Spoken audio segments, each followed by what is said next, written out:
Dari hasil penelitiannya, terdapat fakta yang mengejutkan. Ternyata kunci kecerdasan orang Yahudi tidak lain dan tidak bukan adalah melakukan sunnah yang diajarkan oleh Rasulullah SAW. Stephen memulai dari persiapan awal melahirkan. Di Israel, setelah mengetahui sang ibu sedang mengandung, sang ibu dan bapak akan membeli buku matematika dan menyelesaikan soal bersama. Stephen sungguh heran, kenapa temannya yang mengundang sering membawa buku matematika. Stephen bertanya, apakah ini untuk anak kamu? Dia menjawab, iya, ini untuk anak saya yang masih di kandungan. Saya sedang melatih otaknya, semoga ia menjadi jenius. Hal ini membuat Stephen tertarik untuk mengikuti terus perkembangan ibu tersebut. Tanpa merasa jenuh, si calon ibu mengajarkan latihan matematika sampai genap melahirkan.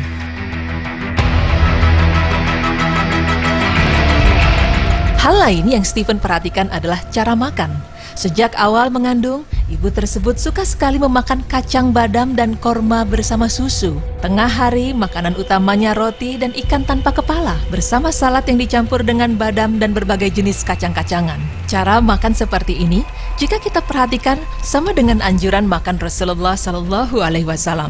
Anjuran memakan korma terdapat dalam hadis yang berbunyi, kurma ajwa berasal dari surga. Ia merupakan penangkal racun, daging buahnya manis yang airnya merupakan obat mata. Hadis riwayat An-Nasa'i dan Ibnu Majah.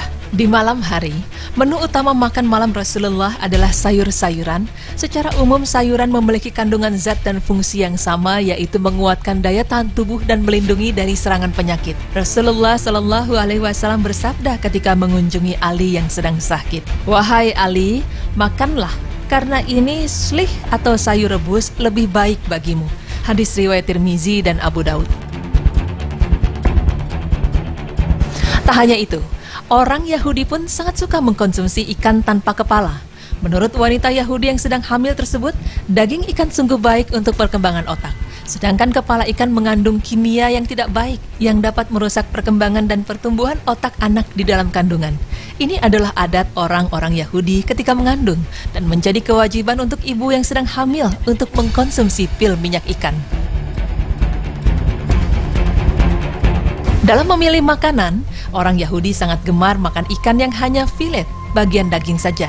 Jika sudah ada ikan, maka tidak ada daging, sebab ikan dan daging tidak boleh bersama dalam satu meja. Menurut mereka, daging dan ikan tidak bagus dimakan bersama. Mengenai keutamaan ikan, Rasulullah bersabda, "Dihalalkan bagi kalian 2 bangkai dan 2 darah, ikan dan belalang, hati dan limpa." Hadis riwayat Imam Ahmad dan Ibnu Majah. Selain itu, Rasulullah juga mengajarkan kita mengenai beberapa makanan yang tidak dianjurkan untuk dikombinasikan dan dimakan secara bersama-sama. Makanan-makanan tersebut antara lain, jangan minum susu bersama makan daging, jangan makan ayam bersama minum susu, jangan makan ikan bersama telur, jangan makan ikan bersama daun salad, jangan minum susu bersama cuka, jangan makan buah bersama minum susu. Pemirsa, menurut Stephen, jangan terperanjat jika Anda diundang ke rumah Yahudi, sebab Anda akan dihidangkan buah-buahan dahulu. Ya, mereka akan makan buah-buahan dahulu sebelum hidangan utama. Menurut mereka, dengan memakan hidangan karbohidrat nasi atau roti dahulu kemudian buah-buahan, ini akan menyebabkan rasa ngantuk. Akibatnya lemah dan payah untuk memahami pelajaran di sekolah. Makan buah sebelum makan makanan berat juga merupakan salah satu pola makan Rasulullah. Beberapa penelitian membuktikan bahwa makan buah terlebih dahulu dapat memancing getah lambung keluar. Selain itu, buah menyediakan enzim yang baik untuk pencernaan. Enzim dari buah dapat membantu tubuh untuk mencerna karbohidrat, protein, dan lemak. Tubuh pun lebih ringan mencerna karena tidak perlu repot memproduksi enzim pencernaan. Selain memperhatikan pola makanan, nyatanya mereka juga memperhatikan pola kesehatan.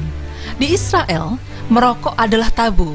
Menurut Stephen, apabila Anda diundang makan di rumah Yahudi, jangan sekali-kali merokok. Karena tanpa sungkan, mereka akan menyuruh Anda keluar dari rumah mereka dan menyuruh Anda merokok di luar rumah mereka. Menurut ilmuwan di Universitas Israel, penelitian menunjukkan nikotin dapat merusakkan sel utama pada otak manusia dan akan melekat pada gen. Perhatian Stephen selanjutnya adalah mengunjungi anak-anak Yahudi. Mereka sangat memperhatikan makanan, Makanan awal adalah buah-buahan bersama kacang badam, diikuti dengan menelan pil minyak ikan.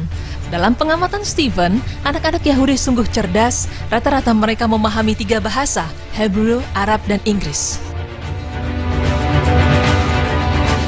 Seterusnya di kelas 1 hingga 6 sekolah dasar, anak-anak Yahudi itu akan diajar matematika berbasis perniagaan. Pelajaran IPA sangat diutamakan. Di dalam pengamatan Stephen, perbandingan dengan anak-anak di California, dalam tingkat IQ-nya bisa dikatakan 6 tahun ke belakang. Segala pelajaran akan dengan mudah ditangkap oleh anak Yahudi. Satu lagi yang diberi keutamaan ialah ekonomi. Stephen sungguh terperanjat melihat mereka begitu agresif dan serius belajar ekonomi.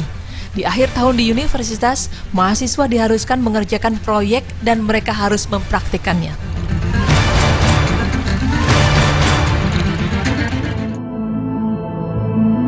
Seperti yang telah kita ketahui, bahwa Rasulullah adalah seorang pedagang. Awal dirinya sukses berniaga adalah ketika ia bekerja untuk bisnis perniagaan yang dijalankan oleh Khadijah. Mengenai perniagaan ini, Rasulullah pernah bersabda, orang yang bertransaksi jual beli masing-masing memiliki hak khiyar atau membatalkan atau melanjutkan transaksi, selama keduanya belum berpisah. Jika keduanya jujur dan terbuka, maka keduanya akan mendapatkan keberkahan dalam jual beli.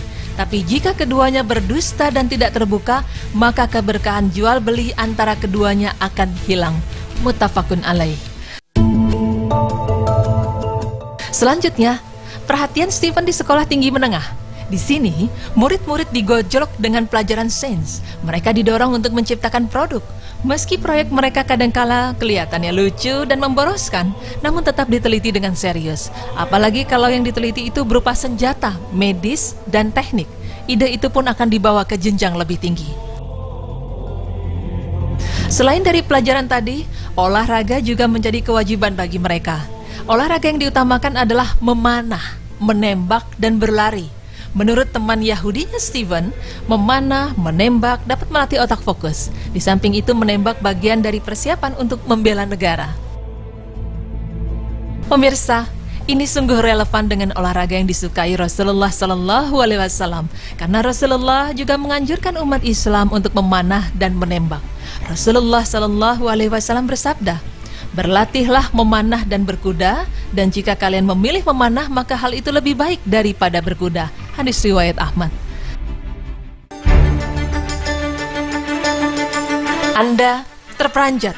Nyatanya kunci kecerdasan orang Yahudi tidak lain dan tidak bukan adalah melakukan sunnah yang diajarkan oleh Rasulullah SAW sedari seorang ibu mengandung. Tentu jika kita juga mengikuti sunnah Rasulullah ini, selain kesehatan dan kecerdasan yang didapat, kita juga akan mendapatkan pahala.